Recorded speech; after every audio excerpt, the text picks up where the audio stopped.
In a world so accustomed to violence and brutality, their suffering has stunned us all.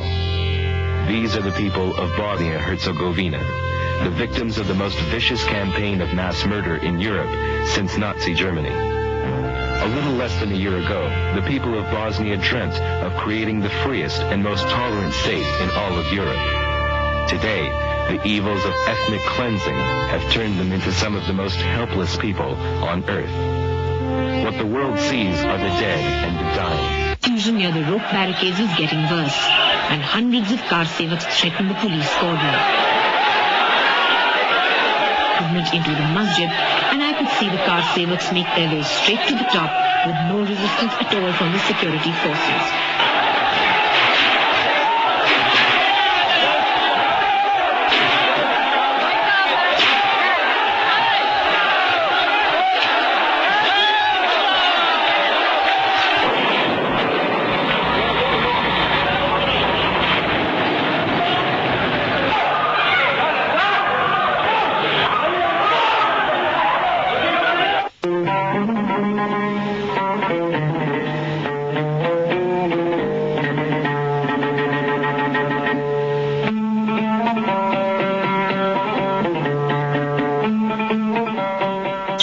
With a couple of sentences.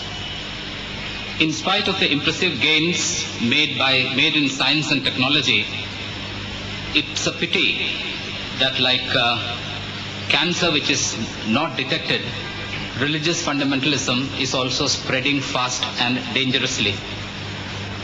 Some days back, we had the spectacle of fundamentalists barging into a show organized by the Sahmat in Bombay and destroying an exhibition which was exhibiting cartoons already published in various newspapers after the Babri Masjid episode. In Bangladesh, the religious fundamentalists are out for the blood of the woman author who has become controversial after writing her Lajja. In America, Christian fundamentalists are trying to bomb abortion clinics. But the highest award in this field should go to Iran, you know. Iran is crazy about football. They are directly telecasting the World Cup matches, but the audience, you know, by some camera trick, the audience in Iran for these football matches are made to appear fully clothed. So there are no topless males, there are no women wearing shorts or anything like that. By some trick, the audiences are fully clothed as if it is the thick of winter in America, though the temperature is, as we all know, is in the high 30s and early 40s in America, because they don't want to show women and men wearing the minimum clothes in Iran. So this is the different kind of religious fundamentalism which frowns on any kind of independent thinking and is ready to physically assault people who don't agree with them on their own version of what is history, what is religion, and things like that. There are 4 distinguished speakers in this panel. I shall make a very brief introductions of them. They shall talk on the subject for 15 minutes. After 12 minutes, I shall sound a warning which shall allow them time to sum up. And then, after the 4 speakers have finished, there will be a question and answer session. The questions, of course, will be from the audience. They should be brief, to the point, because Indian journalists don't ask questions. They ask Times of India editorial kind of things, you know. I hope such a thing won't happen here. So we'll have short, brief, pointed questions addressed to individual speaker, and I'm sure we are all going to have a lively session. Now, the speakers are as follows. Father Myron Pereira, who is to my left, is a Christian priest belonging to the Jesuit religious order. For several years, he worked at the Xavier Institute of Communications, Bombay, as a communications teacher, writer, and producer of audio-visual material. On communalism and religious stereotypes, he has produced, along with others, 2 media kits, titled Partly True and Wholly False and Stri Katha. Father Pereira lives at St. Mary's, Masgon, from where he edits Jeevan, the National Jesuit Monthly, and directs the Jesuit Office of Information and Public Relations.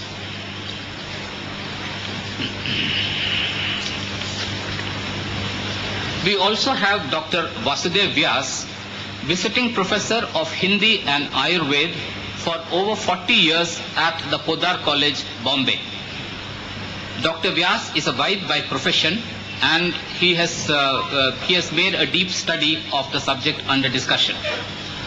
Next to him is Dr. Zakir Naik, again an MBBS man from Grant Medical College.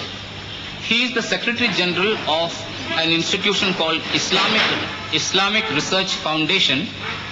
He is a student of comparative religion, and I am told he can quote verbatim copious passages from all the religious books, including Bhagavad Gita and the Upanishads. The final speaker is Mr. Ashok Sahani, who has the distinction of translating the controversial book Lajja into Marathi. So we have four speakers of different caliber, different categories. It's going to be a very interesting discussion. I now request Father Pereira to start off, or in the football parlance, to kick off.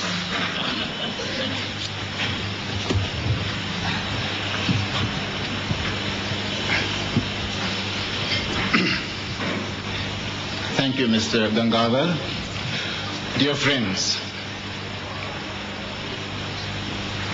the proposition before us has been stated: religious fundamentalism is an obstacle to freedom of speech.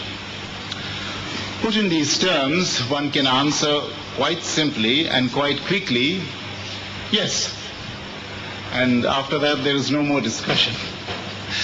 But if one were to do this, of course, it's very misleading, because I think what's important to understand, and I think a group like this is very well equipped to understand, is why is it that at the close of the 20th century we have a resurgence of religious fundamentalism?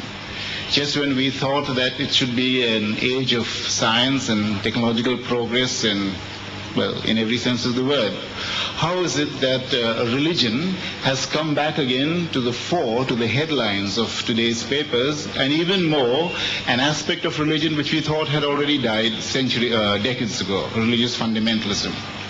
Not only that, every major religion has its fundamentalists. The context of today's meeting is the Muslim fundamentalism and the wave of attacks against Taslima Nasreen in Bangladesh, and the instances of that in Pakistan and all over the Muslim world. Yes, but there's also Hindu fundamentalism, there's also Christian fundamentalism, there's also Zionist Jewish fundamentalism. I think perhaps I haven't come across Buddhist fundamentalism yet, but Sikh fundamentalism also. So this is not only a religious phenomenon, but a political phenomenon. And that is, I think, an important thing that we'd like to get behind today in today's discussion. So what I want to do now is not to talk about Christian fundamentalism. That, as I said to some of the organizers a little while ago, is not a relevant political problem in this country. If you were in America, obviously we would talk about that. Here it is not important. However, what is important, I think, is to understand the mindset of the fundamentalists. And I'm going to put before you a few points to help to elucidate this. I hope you will come back a little later with questions on what I'm going to say. Fundamentalism is the strict adherence to orthodox religious beliefs and traditions. So it's a strict clinging to, adherence to orthodox religious beliefs and traditions. It's a definition from the Oxford Dictionary. Such as, whatever, the inerrancy of scripture is one, or a literal interpretation of the scriptures is another, and so on. Now, the religious attitude per se is not necessarily fundamentalist. I think this is an important point which has got to be stressed. The fact that you are a religious person need not be, and generally speaking has not been, that you are a fundamentalist. Because otherwise, usually the arguments of most secularists are, if you're a religious person, therefore by that very fact you're fundamentalist. And this is false. I'm a religious person, but I'm not a fundamentalist in any sense of the word. And there are countless others like me, whether Hindus, Muslims, etc. So there are liberal traditions in every religion, and there are oppressive traditions in every religion. So what I'm saying now, and the first point is that every religion has the capacity to liberate individuals and communities, and has the capacity to oppress individuals and communities. This again is a fact. And if you study the history of every religion, you'll find groups that have been oppressed by them. Just as there have been groups that have changed their religion in order to experience freedom and liberation. So, the liberal tradition within any religion would be open to interpretations of scripture, would be open to a dialogue with other opinions, would be open to particularly an acceptance of pluralism. There are many other things, but these three things I think are important in our own context. Firstly, an interpretation of the scriptures. Secondly, a dialogue with other opinions, even if you don't agree with those other opinions, whether they come from within the religion or from outside the religion. So, for example, Christian fundamentalists, as Mr. Gangadhar just mentioned, you have a group called the Moral Majority in the United States. Many of the television preachers are of the fundamentalist persuasion, and sometimes you hear them on Radio Sri Lanka, and sometimes on American TV too. Now, one of the things is that they bomb abortion clinics because they believe very fiercely that to abort a child is tantamount to murder. So therefore they say, we'll kill the murderers. Okay, according to their logic, so that they bomb abortion clinics. So they are not prepared, therefore, for any kind of dialogue in this matter at all. Absolutely. So the first thing would be, therefore, a dialogue with other opinions, an interpretation of the scriptures, and an acceptance of pluralism. Nevertheless, the fundamentalist point of view springs from a theocratic view of society. Now, this is a word which give me a little time at least to elucidate it. Theocracy is a belief that God alone is the ruler, and all of us are under God's law. And if this is so, therefore, what human beings can do is not to make laws of their own by a kind of human consent or majority consent, but just obey God's laws. And God's laws are revealed to you in the scripture. So any theocratic government has this as a basis and is not open to dialogue at all. So if you don't accept this, you are in error. I am not in error. I am righteous in this matter. So this was a state of government in most countries of the world, including Christian Europe, right until roughly the 17th century. A lot of Christians or Christian governments regularly burnt heretics at the stake, regularly hounded out those who did not believe in certain tenets of the scriptures. You're familiar, for example, with what is called witch hunting. Today we use it for example, we are finding out someone who is of another opinion, and it's called the witch hunts. But the actual historical witch hunts which took place in Germany in the 16th century were horrendous, where thousands of women on mere suspicion of being a witch were firstly flogged and then burnt at stake, because witch hunting. Today we use it for example, we are finding out someone who is of another opinion, and it's called the witch hunts. But the actual historical witch hunts which took place in Germany in the 16th century were horrendous, where thousands of women on mere suspicion of being a witch were firstly flogged and then burnt at stake, because they were supposed to be the spouses of the devil. You're familiar with the Galileo case, where the church proscribed the teachings of Galileo and asked him to recant and put him in prison. All right. So this is the background, the history of theocracy. Now today, most countries in the world are not theocratic, at least not obviously so. But there is a kind of going back to theocracy in certain parts of the world. And we'll come to this in a moment. So I said, one of the things is law is based on revelation. It's not based, as we would say in a secular country, on reason. It's not based on anything which can be scientifically validated. That's not important. What is important? You believe. Faith is important. If you don't have faith, you get faith, or shut up. The second thing is that those who uphold this law are there by a hierarchical system, not by a democratic one. In a secular government, in a secular country, you choose your representatives, and though sometimes the choice can be faulted and it is sometimes defective, whatever, you have the right to choose them at different times. So a democratic elective process comes into play. In a theocratic government, that is not possible. It is hierarchical, which means to say a certain elite, and usually a religious elite, decide. In Christian Europe, it was the priests and those whom they influenced. In a lot of Islamic countries, it is the ulema. As we saw recently, 1 or 2 years ago, at the height of the Ayodhya questions, it was the sants and the mahants who came to the fore, and therefore who were strongly then contesting for leadership even within the VHP. So you see, at some time or other, when you get into fundamentalism, you cannot avoid the fact that religious leaders come to the fore and take hold of the whole movement. Now, these are therefore 1 or 2 points which I make about the nature of theocracy and how fundamentalism is related to theocracy. Fundamentalism, therefore, the strict adherence of what is revealed and as interpreted by a priestly caste for the rest. Finally, and last point, and I will done. Why is it that fundamentalism has seen such an upsurge today? Just as I said, when we are at the end of a kind of scientific age. I put it to you, this is an indication of the failure of science and the failure of secularism.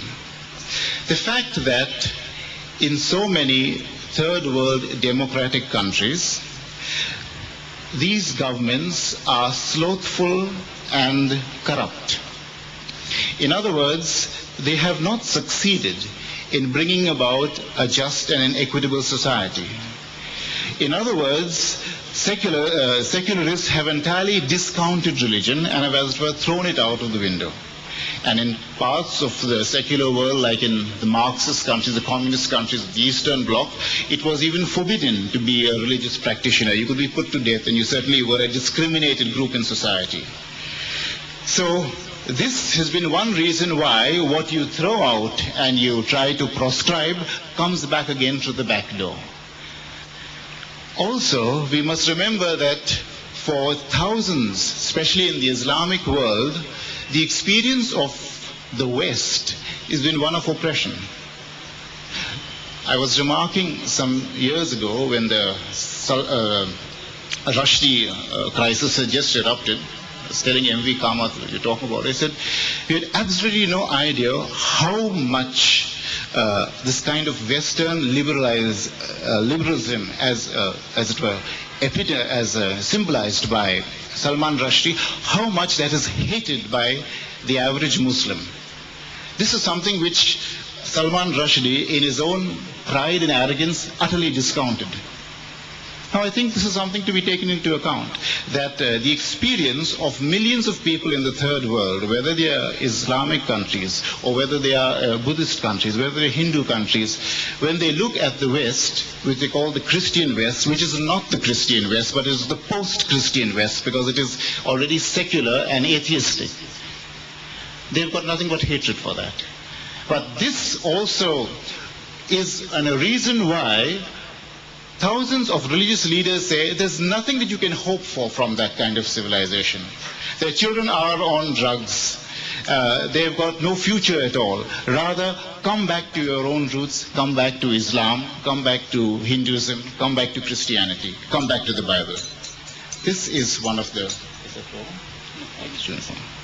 So this is one reason why fundamentalism is growing in popularity, for example, all over West Asia. Today, young Egyptians are not of the peasant class, not of the laboring class who become fundamentalists. They are those who have returned from the West, students, who form a good bit of the Muslim Brotherhood in Cairo and in other parts of the West Asia. Fundamentalism basically offers a simple solution to go back to a simpler kind of society. I personally don't believe it is possible. It offers a solution which would be valid 2 or 3 centuries ago. It's no longer valid today. Today, in fact, we live in a pluralist society. We live within a scientific age. Fundamentalism would like to close us in and to keep us over there and say, all right, now all of us can believe the same things. We can't believe the same things anymore. Therefore, the challenge is to make a democratic, secular society work. If it works, there's no threat at all from fundamentalism. And all those countries, I was just reading the papers recently, Morocco is a good, Tunisia is a good example of that, where alone of almost of all of the Arab world, it has managed to hold the fundamentalists at bay.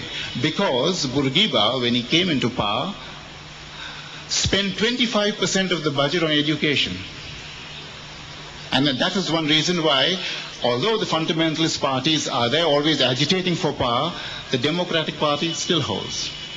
All right, I'll end up right now. There are many more things that can be said, but as you realize, I've tried to give you an idea of how fundamentalism starts and why it has a certain hold today and what we can do, in other words, to keep it at bay. Thank you.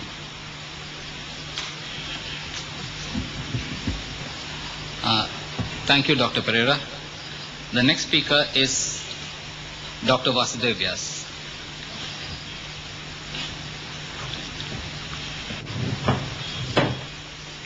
नमोस्तु रामाय सुलक्ष्मणाय देव्यै च तस्यै जनकात्मजायै नमोस्तु रुद्रेन्द्रयमानिलेभ्यो नमोस्तु चंद्रार्कमरुणाभ्यः।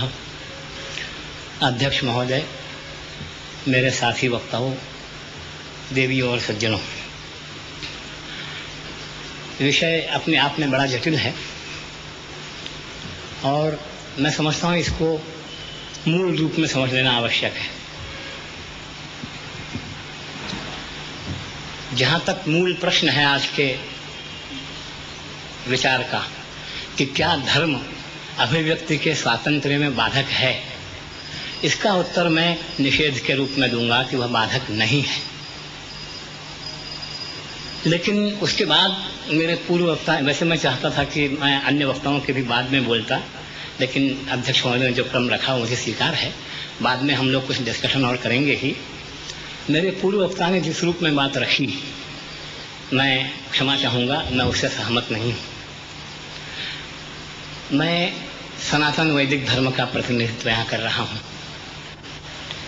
जहाँ तक हमारे धर्म का प्रश्न है, मैं समझता हूँ किसी भी धर्म, उन्होंने एक बात आपके सामने रखी कि किसी भी धर्म के फंडामेंटलिस्ट, माने अतिरेकी, शायद उसके लिए आजकल हिंदी में शब्द चल रहा है, वो ये मानते हैं कि धर्म में कोई परिवर्तन नहीं हो सकता, किसी के साथ हम डिस्कशन नहीं कर सकते और उस पर कोई विचार नहीं, डायलॉग नहीं कर सकते और विचार नहीं कर सकते। जहाँ तक सनातन धर्म का प्रश्न है, ये बिल्कुल सही है कि हम ये मानते हैं कि धर्म में कोई परिवर्तन नहीं हो सकता, परंतु उसके बाद हम ये मानने के लिए बिल्कुल तैयार नहीं हैं कि हम किसी के साथ विचार नहीं कर सकते या किसी को हमसे अलग विचार रखने नहीं दे सकते।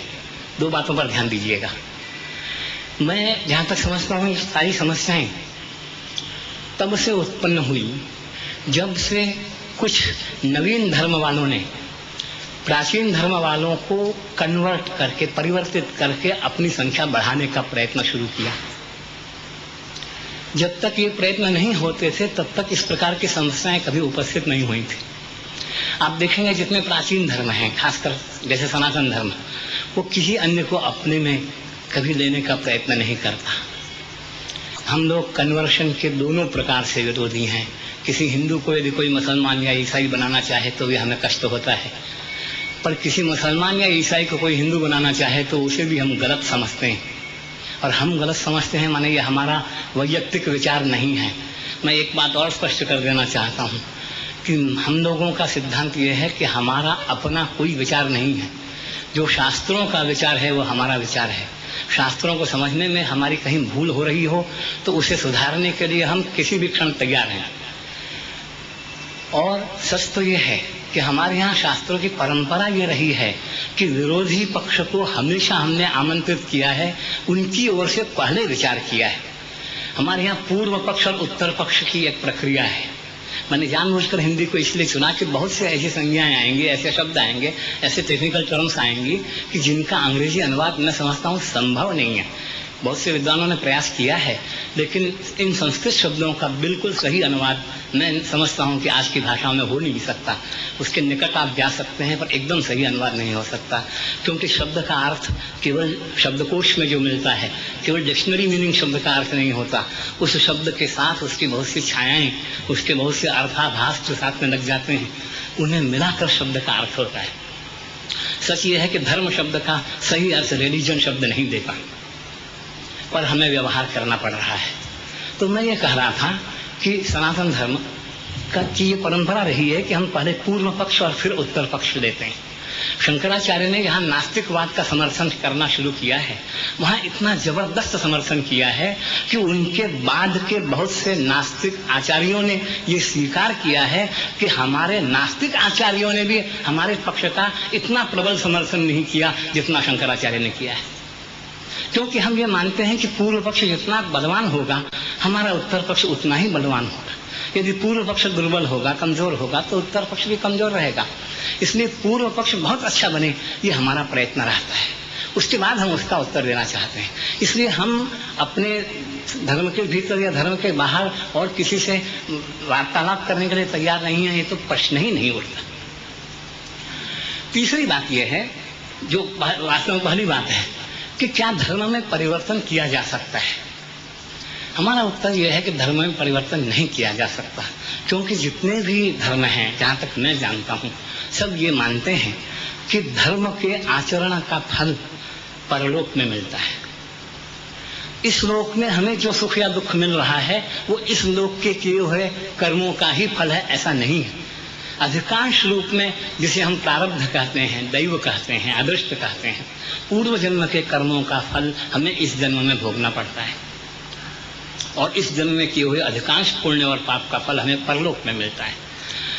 हमारे जो साथी पुनर्जन्म नहीं मानते, वे भी इतना तो मानते हैं कि मरने के बाद भी एंड नहीं हो जाता। मरने के बाद भी आत्माएं कहीं कहीं विद्यमान रहती हैं, और कोई एक दिन ऐसा आएगा, जिसे आप प्रलय का दिन या प्रलय की रात्रि कह लीजिए, या कोई डे ऑफ जजमेंट कह लीजिए, ऐसा कोई एक दिन आएगा जिस दिन ईश्वर आकाश से उतरेगा और उतरकर उन सब जीवों को फिर से पूछेगा कि तुमने क्या क्या कर्म किए हैं और उनका ये फल तुम भोग लो। ये अलग बात है कि वो ऐसा मानते हैं कि हमें एकमात्र यही जन्म मिला हुआ है, इसमें जो कर्म हम कर रहे हैं, अच्छे या बुरे, उनके फलस्वरूप हमको अच्छा या बुरा फल मिल जाएगा, हम अनंत काल के लिए स्वर्ग या नरक में भेज दिए जाएंगे, ये वे मानते होंगे।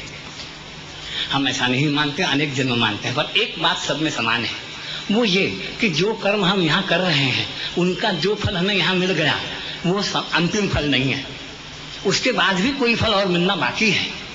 माने हम जो कुछ कर्म यहाँ कर रहे हैं, उसके लिए we are answerable to somebody else. किसी और को हमें कभी जवाब देना पड़ेगा, उत्तर देना पड़ेगा। ये अगर कोई नहीं मानता तो धर्म को नहीं मानता, या आप निश्चित समझ लीजिए। वैसे आस्तिक और नास्तिक की परिभाषाएं भी अनेक हुई हैं, लेकिन मैं इस समय आस्तिक और नास्तिक की यही परिभाषा करना चाहता हूँ, और जो हमारे शास्त्रों से बहुत अंशों में सम्मत भी है, कि जो परलोक को माने, परलोक का अर्थ पुनर्जन्म यहाँ आप मत करिए। हम व्यापक रूप से मरने के बाद कुछ और होता है, इतना जो माने। ईश्वर को भी मानना जरूरी नहीं है। हमारे वैदिक संप्रदाय में भी बहुत से दर्शन ऐसे हैं जो ईश्वर को बहुत उपेक्षित दृष्टि से देखते हैं, पर कर्म फल को वे भी मानते हैं। तो मरने, यहाँ किए हुए कर्मों का हमें मरने के बाद भी कहीं उत्तर देना पड़ेगा, इतना जो मानता है, वो चाहे हिंदू है, चाहे मुसलमान है, चाहे ईसाई है, चाहे पारसी है, चाहे यहूदी है, कुछ भी है, वो धार्मिक या आस्तिक है, ऐसा मानने के लिए हम तैयार हैं। और इतना मानने के बाद आप विचार कीजिए कि जो हम कर्म कर रहे हैं उनका क्या फल होगा, ये निश्चय हम कैसे कर सकते हैं। यहाँ आप डेमोक्रेसी की बात कर लीजिए, ठीक है, आप मेजोरिटी के आधार पर कोई निर्णय कर लीजिए, वो कानून बना दीजिए, लेकिन अगर फल देने वाला कोई और है, तो उसने हमारे बनाए हुए कानून को या हमारे बनाए हुए संशोधनों को, हमारे बनाए हुए अमेंडमेंट्स को स्वीकार किया है कि नहीं किया है, ये जब तक निश्चित नहीं हो जाता, तब तक हम इन नए संशोधनों को लागू कैसे कर सकते हैं। आप इस पर सावधानी से ध्यान दीजिएगा। संसार में कोई राजा ऐसा नहीं होता जो, ठीक है, वैसे देखिए डेमोक्रेसी पर भी बहुत से विवाद विद्वानों में चल रहे हैं। डेमोक्रेसी एक आज विश्व में बहुत व्यापक हो गई है, अलग बात है, लेकिन ये अत्यंत निर्दोष प्रणाली है ऐसा नहीं कहा जा सकता। ठीक है, आज बहुत से लोग ये मान रहे हैं कि सब प्रणालियों में सबसे अधिक निर्दोष ये है, ऐसा लोग मान रहे हैं, पर इसमें एक बहुत बड़ा मौलिक आक्षेप ये आता है कि जिस पर शासन करना है उसी के द्वारा शासन होना है, ये मूलतः एक गलत बात है। परिणाम ये होता है कि जिस पर आप शासन करना चाहते हैं उसकी इच्छा के बाहर आप नहीं जा सकते। आप बहुमत की बात कर लीजिए, लेकिन हम सब अच्छी तरह से जानते हैं कि हजारों और लाखों और करोड़ों व्यक्ति जो वोट देने के लिए जाते हैं वे कितने हर विषय के जानकार हो सकते हैं और उनके वोट का क्या मूल्य है। एक पाश्चात्य विद्वान ने एक बार बहुत अच्छा कहा था कि I can tolerate democracy as long as one genius is equal to one fool, but it becomes untolerable when two fools are more than one genius. एक मूर्ख और एक बुद्धिमान बराबर है, वहां तक फिर भी डेमोक्रेसी को मैं सहन कर लूंगा, लेकिन दो मूर्ख बनकर एक विद्वान को उठा के फेंक दें जब हम क्या करेंगे। तो आज परिस्थिति हो रही है, लोक में इसका हम फल भोग रहे हैं। हो सकता है आपको ये अगर लग रहा है कि इससे अच्छी और कोई शासन प्रणाली नहीं तो आप उसे चलाइए। न शासन प्रणाली के लिए डेमोक्रेसी को बदल देने की वकालत करने के लिए नहीं खड़ा हुआ हूं, परंतु धर्म के क्षेत्र में आप डेमोक्रेसी कैसे ला सकते हैं? कौन सा राजा ये कहेगा कि अपराधियों से पूछ लो तुम्हारा कौन सा काम अच्छा है कौन सा बुरा है, तुम जो कहो वो फल हम दे दें? ये कैसे कोई राजा करेगा? इसलिए हर राजा का अपना एक कानून होता है और उस कानून को पालन कराना वो चाहता है। अगर ईश्वर में कुछ सामर्थ्य है, और ईश्वर सबसे अधिक सामर्थ्यशाली है, ये सभी धर्म मानते हैं, तो ईश्वर अपने कानून में आपके द्वारा किए हुए संशोधनों को स्वीकार करता है कि नहीं, ये पहले जब तक हमें पता न चल जाए तब तक हम परिवर्तनों को स्वीकार नहीं कर सकते। पर इसका अर्थ बिल्कुल नहीं है कि हम अन्य संप्रदाय वालों को, अन्य धर्म वालों को अपने धर्म, मैंने पहले ही कह दिया कि जब तक आप सब धर्म वाले अपने अपने धर्मों का पालन करते रहें तब तक ये समस्याएं खड़ी नहीं होती। समस्याएं तब खड़ी, इसलिए सनातन वैदिक धर्म, पारसी धर्म, यहूदी धर्म, जितने पुराने धर्म हैं वो कभी दूसरे को अपने में नहीं लेते। इसलिए ये लोग जहाँ कहीं हैं वहाँ अत्यंत निरापद हैं। किसी पारसियों से किसी समाज को आज तक कोई खतरा नहीं हुआ, सनातनियों से किसी समाज को आज तक कोई खतरा नहीं हुआ। अब परिस्थिति यह है कि जब दूसरों को अपने में लेने की बात आएगी तो जबरदस्ती चलेगी। मैं अपने प्रश्न पर आ जाता हूं क्योंकि शायद 3-4 मिनट मेरे पास और शेष हैं। मैं ये कहना चाहता हूं कि हमारे सनातन वैदिक धर्म का इतिहास आप देख लीजिए, उसमें कभी भी अन्य संप्रदाय वालों को या उस संप्रदाय के अंदर वालों को वाणी स्वातंत्र्य या विचार स्वातंत्र्य में बाधा नहीं डाली गई है। वैसे हमारे इतिहास में दैवी और आसुरी दोनों प्रकार की सृष्टियों का वर्णन है, गीता स्वयं बतलाती है, अन्यत्र भी है। जहाँ तक दैवी सृष्टि का प्रश्न है ये बाधा कभी नहीं आई। राम और रावण का संग्राम, आप रामायण का उदाहरण देख लीजिए। भगवान राम के सामने जब कभी ये प्रश्न आए कि अब क्या किया जाए, अगर धर्मशास्त्र उसका उत्तर देता है तो और किसी की सलाह की आवश्यकता नहीं होती, पर धर्मशास्त्र अगर उसका उत्तर नहीं देता और हमें विचार करना है, अथवा धर्मशास्त्र का यहाँ क्या उत्तर है इसका हमें विचार करना है, वहाँ भगवान राम के यहाँ कभी भी मतभेदों को दबाया नहीं गया। मैं इसके 2 उदाहरण देता हूँ। पहला उदाहरण है जिस समय महाराज दशरथ ने भगवान राम को वनवास का आदेश दिया, लक्ष्मण जी इसके बड़े विरुद्ध थे। उन्होंने भगवान राम से स्पष्ट शब्दों में कहा कि महाराज दशरथ इस समय अपनी पत्नी के वश में आए हुए हैं, वे सोच विचार करके निर्णय नहीं कर रहे हैं, उनका निर्णय धर्म सम्मत नहीं है, इसलिए आप इसे स्वीकार मत कीजिए। भगवान राम ने नहीं कहा कि तुम कौन होते हो बोलने वाले, राजा कह रहे हैं या मैं कर रहा हूं तुम चुप रहो, ये उन्होंने नहीं कहा। अध्याय के अध्याय वाल्मीकि रामायण में है जहां उन्होंने लक्ष्मण जी को तर्कों से, युक्तियों से और शास्त्र के प्रमाणों से ये समझाया है कि नहीं, महाराज दशरथ भले ही पत्नी के प्रेम के वशीभूत होकर ये कर रहे हों, पर अन्याय नहीं है, अत्याचार नहीं है, धर्म के विरुद्ध नहीं है, इसलिए हमें उसका पालन करना चाहिए। अगर वहां ये होता कि अभिव्यक्ति के स्वातंत्र को दबा दिया गया होता तो भगवान राम को इतने तर्क देने की कोई आवश्यकता नहीं।